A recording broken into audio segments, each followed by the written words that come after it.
मैं हूं ईशान ठाकुर और आप सुन रहे हैं शिफ्टिंग ग्राउंड, एक पॉडकास्ट जिसमें बात करते हैं बदलाव की। चाहे वो एनवायरनमेंट पे हो, चाहे वो सोसाइटी पे हो, चाहे वो पॉलिटिक्स पे हो। आज हम बात करेंगे स्टूडेंट पॉलिटिक्स की, जो नई सोच के साथ, नई एनर्जी के साथ बदलाव ला रही है। तो आज हमारे साथ स्टूडियो में स्टूडेंट पॉलिटिक्स पे बात करने के लिए पंजाब यूनिवर्सिटी स्टूडेंट काउंसिल के प्रेसिडेंट गौरववीर सोहल हैं, जिन्होंने इस बार एबीवीपी के साथ मिलकर एक हिस्टोरिक विन हासिल की। तो चलिए शुरू करते हैं। स्वागत है गौरव जी आप। Thank you so much. जैसे कि मैं आपसे पहले जानना चाहूँगा कि आपकी जर्नी के बारे में, पॉलिटिक्स, स्टूडेंट पॉलिटिक्स में आपका एंटर कैसे हुआ, आपका इंटरेस्ट कैसे है? हम उससे शुरू करेंगे। I like to say that कि all the credit goes to my grandfather Sardar Gurjeet Singh Sohal, जिनके कारण मुझे ये पॉलिटिकल लाइन में जो इंटरेस्ट क्रिएट हुआ। छोटे होते से देखा है घर पे काफ़ी लोग आते थे प्रॉब्लम्स लेके, तो उनका सॉल्यूशन जो है वो करके दादाजी भेजते थे। तो at that point of time मतलब आई रियलाइज दैट कि मुझे भी इस लाइन में जाना है। बाकी नॉन पॉलिटिकल बैकग्राउंड था हमारा घर का। दादाजी कोई पॉलिटिशियन ही थे, but he was just a social worker. पर मेरा मन था कि अब मतलब मुझे ये चीज़ परसू करनी है। तो एज सच स्टूडेंट पॉलिटिक्स का कभी सोचा नहीं था, बट जैसे ही पंजाब यूनिवर्सिटी में आए, देखा यहाँ का माहौल, एक्टिविज्म देखा, एबीवीपी में काम किया, तो एक मौका मिला तो उसको एनकैश करके आज आपके सामने। एबीवीपी से आपका जुड़ाव कब हुआ? बचपन से ही था कि नहीं, मैं एबीवीपी से पिछले 4 सालों से जुड़ा हुआ हूँ। मैं लुधियाना में पहले जुड़ा था।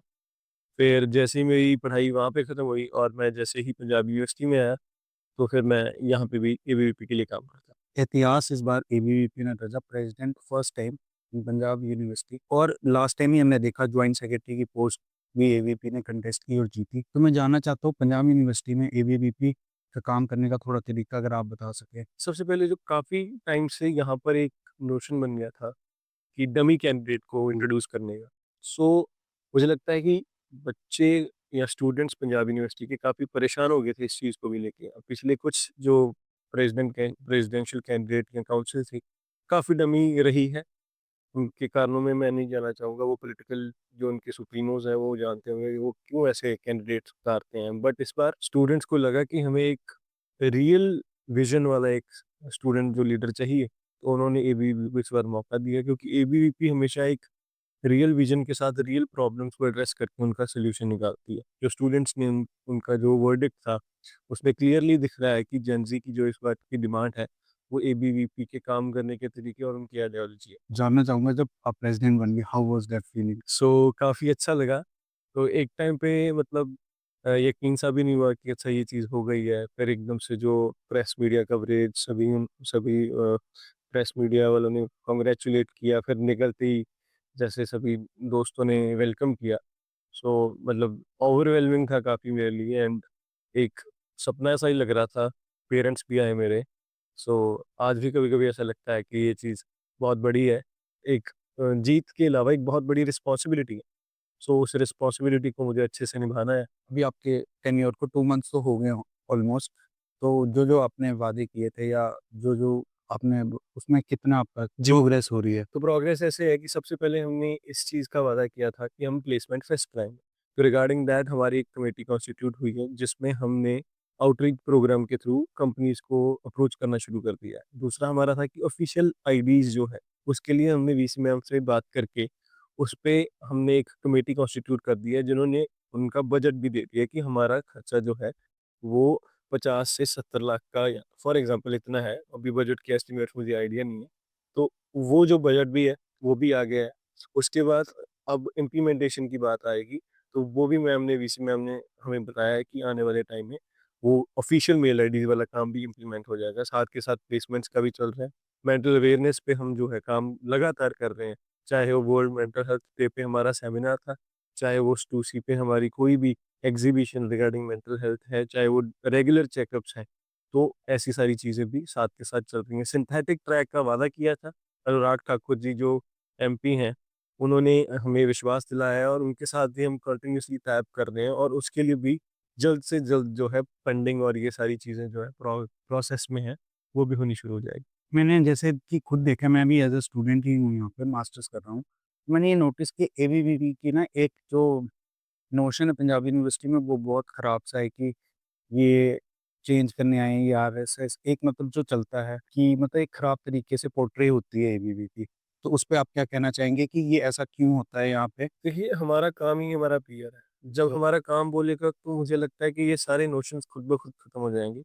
तो एबीवीपी का विरोध क्यों होता है यूनिवर्सिटी में? क्योंकि जब भी उनको लगता है कि एबीवीपी की जो वर्किंग है, जो उनकी रियल विज़न है, वो भारी पड़ रही होती है उन पे, वो सभी यूनाइट होके, सारी स्टूडेंट ऑर्गनाइज़ेशंस एक तरफ से यूनाइट होके एबीवीपी को हराने में लग जाती हैं रेदर देन खुद जीतने में। तो हर बार ऐसा होता था। इस बार भी काफ़ी उन्होंने कोशिश की, पर फिर मैं वही बोल रहा हूँ कि स्टूडेंट्स का इस बार का वर्डिक्ट डिफरेंट था। उन्होंने देखा कि रियल विज़न के लीडर्स और री विज़न के लीडर्स जो हैं, उनमें डिफरेंशिएट करके उन्होंने रियल विज़न के लीडर को चूज़ किया। स्टूडेंट्स के मुद्दों में बात करना चाहूँगा पंजाब यूनिवर्सिटी के, जैसे कि पहला तो मुद्दा है एफिडेविट का। जी। तो उसमें आपका क्या टेक था? वर्डिक्ट आ गया है कि एफिडेविट को वापस लिया जाएगा, और जो हंगर स्ट्राइक की थी दूसरे जनरल सेक्रेटरी जी हमारे, उस हंगर स्ट्राइक में बोला गया कि आप नहीं आए, कि जो भी हुआ, जो र्यूमर्स उड़े। एफिडेविट का जो इनिशियली हमारा यही था, जो चारों काउंसिल मेंबर्स ने सोचा था कि हमारा एक ही टेक रहेगा, वो ये था कि कंप्लीट विथड्रॉल होना चाहिए, वो भी अनकंडीशनल। अनकंडीशनल का मतलब ये है कि कोई कंडीशन नहीं होनी चाहिए उस विथड्रॉल के ऊपर। तो यही बात जो है हमने हर मीटिंग में रखी। रही बात प्रोटेस्ट में जाने की, वहाँ ना दिखने की, मैं खुद जाता था। वही बात है कि उसकी मीडिया कवरेज नहीं हुई। नहीं, मैं जाता था।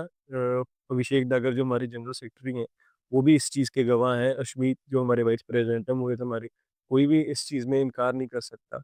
रही बात वहाँ पर दिखना, और वहाँ पर मुझे स्पेस जो है वो नहीं मिली।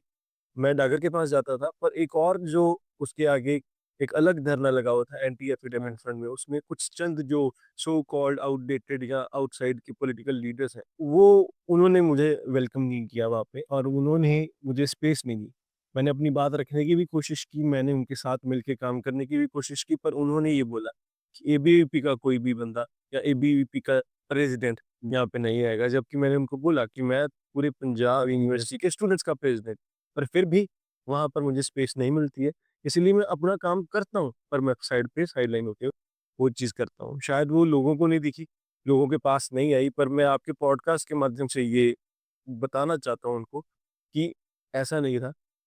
मेरे एफर्ट्स जो हैं, मैं जो अंदर कमेटी थी, जहाँ पे हम डिस्कशन कर रहे थे, वो सारे काउंसिल मेंबर्स उस चीज़ के गवाह हैं कि हमने एक मत होके वहाँ पर अपनी बात रखी। हमने कंप्लीट अनकंडीशनल विथड्रॉल माँगा। 6th day of the hunger strike, उस दिन वर्डिक्ट आ जाता, पर यूनिवर्सिटी वालों ने कुछ ना कुछ कंडीशंस लगा दी, जिसके कारण मुझे मिनिस्ट्री ऑफ एजुकेशन में जाके बात करनी पड़ी। लोगों ने बोला कि यार, आप क्रेडिट चोर हो, आपने क्रेडिट खा लिया है डागत का। मैं अगर खुद बात करूँ तो सबसे ज़्यादा क्रेडिट मैं उन पॉलिटिकल साइंस की लड़कियों को देना चाहूँ। अभिषेक डागर जो मेरा छोटा भाई है, उसने छोटी उम्र में इतनी हिम्मत, साहस दिखाया, आज मैं उसकी तारीफ़ करता हूँ। और मेरा क्या एफर्ट था, मैं इसका आपको क्लैरिफिकेशन बताना चाहता हूँ कि उस छठे 7th डे जो हंगर स्ट्राइक चल रही थी, उसके बाद उसका 8वां दिन ना हो, ये एफर्ट के लिए मैंने मिनिस्ट्री ऑफ एजुकेशन से बात करी कि हमारा एक भाई जो है वहाँ पर हंगर स्ट्राइक पे है, काइंडली इसको जल्दी से जल्दी किया जाए और अनकंडीशनली इसको विड्रॉ किया जाए। तो सभी स्टूडेंट्स ने जो मिलके ये लड़ाई लड़ी, और सभी स्टूडेंट्स को इस चीज़ का क्रेडिट जाता है। मैं आपसे थोड़ा आगे जाके सेनेट के मुद्दे पे बात करना चाहूँगा। तो बोला जा रहा है कि ए बीजेपी करा रही है, और जैसे कि हमें पता है एबीवीपी बीजेपी की ही स्टूडेंट विंग है। चल रहा है परसेप्शन पूरे यूनिवर्सिटी में कि एबीवीपी इसको पंजाब यूनिवर्सिटी को सेंट्रलाइज़ करना चाहती है, सेनेट बंद करिए, ये करिए। तो आपका क्या टेक है उस पर? सबसे पहले मैं एक क्लैरिफिकेशन देना चाहता हूँ कि ABVP is not the student wing of BJP. Okay. उसका कारण है कि एबीवीपी 1949 में एस्टेब्लिश हो गई थी, 1980 में बीजेपी आई है, तो हमारा स्टूडेंट विंग तो उनकी पॉलिटिकल पार्टी से भी पुराना है, तो हमारा मतलब एफिलिएशन नहीं हो सकता है ना। उनका स्टूडेंट विंग या उनका यूथ विंग युवा मोर्चा है, ठीक है? एबीवीपी उनसे पहले एस्टेब्लिश्ड है, और हम उनसे कहीं न कहीं इन चीज़ों में सुपीरियर है स्टूडेंट पॉलिटिक्स में, ठीक है? तो और ये मेरा एक परसेप्शन बना जी, कर पता है, परसेप्शन की बात कर रहा तो हूँ। ये जो ये परसेप्शन है, ये बहुत गलत है। इसलिए इसको फैक्ट्स के बेसिस पे मैं आपको बता रहा हूँ कि हमारी जो एस्टेब्लिशमेंट है, हमारी स्टूडेंट ऑर्गेनाइज़ेशन है, वो उनकी पॉलिटिकल पार्टी से कितने बहुत ज़्यादा साल पुरानी है। सो हमारी एफ़िलिएशन नहीं है। रही बात, हाँ, हो सकता है कि ये चीज़ है कि हमारी जो एबीवीपी में, अब मैं बात करूँगा एबीवीपी स्टूडेंट ऑर्गेनाइज़ेशन में, हमारे यहाँ पर जो कार्यकर्ता हैं, वो आम आदमी में अपना उनके स्टूडेंट विंग में जाकर भी जीते हैं, वो एनएसयूआई में भी जाके जीते हैं, आगे कोई भी पॉलिटिकल पार्टी वो चूज़ कर सकते हैं, ये उनकी विश है।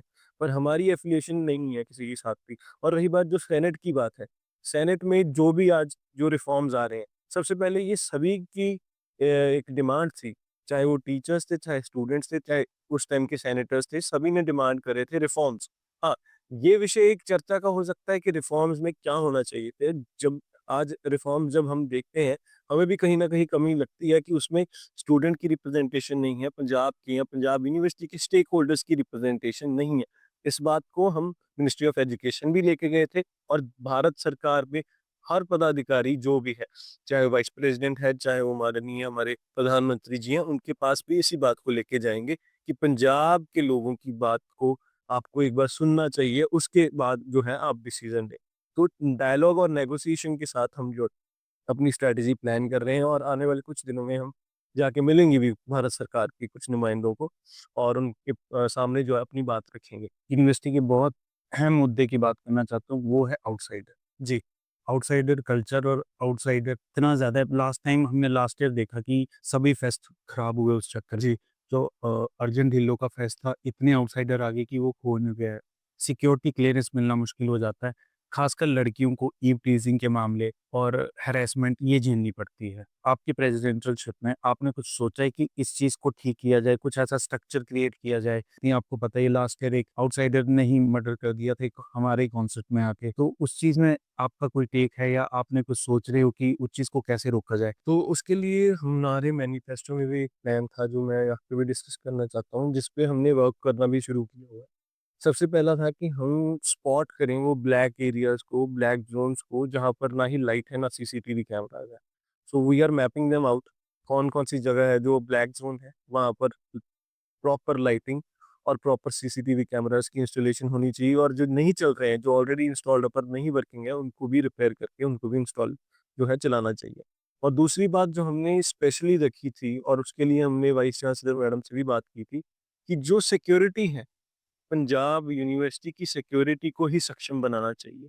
उनकी प्रॉपर ट्रेनिंग होनी चाहिए in collaboration with the Chandigarh police department या फिर कोई भी मिलिट्री जो पर्सोनल्स हैं, उनकी एक ड्रिल होनी चाहिए, ट्रेनिंग होनी चाहिए, जिससे जो पंजाब यूनिवर्सिटी के ऑलरेडी एग्जिस्टिंग जो सिक्योरिटी वाले हैं, वो अच्छे से वर्क कर पाएँ और नंबर भी इंक्रीज़ होना चाहिए। ये भी डिमांड थी कि सिक्योरिटी पर्सनल्स की जो नंबर है, वो उसको भी इंक्रीज़ करना चाहिए। तो ये हमारा प्लान है, इस पे हम काम कर रहे हैं और आने वाले टाइम पे आपको इन सभी चीज़ों का असर भी दिखेगा। तो आज था हमारा शिफ्टिंग ग्राउंड का एपिसोड। इस पे बात की हमने स्टूडेंट पॉलिटिक्स की और उस पे बात करने के लिए हमारे साथ आज थे पंजाब यूनिवर्सिटी के प्रेसिडेंट गौरवीर सोहल। और भी ऐसे कंटेंट के लिए हमारे साथ जुड़े रहिए और सब्सक्राइब करें ईशान ठाकुर यूट्यूब चैनल को और शिफ्टिंग ग्राउंड सीरीज को फॉलो करें।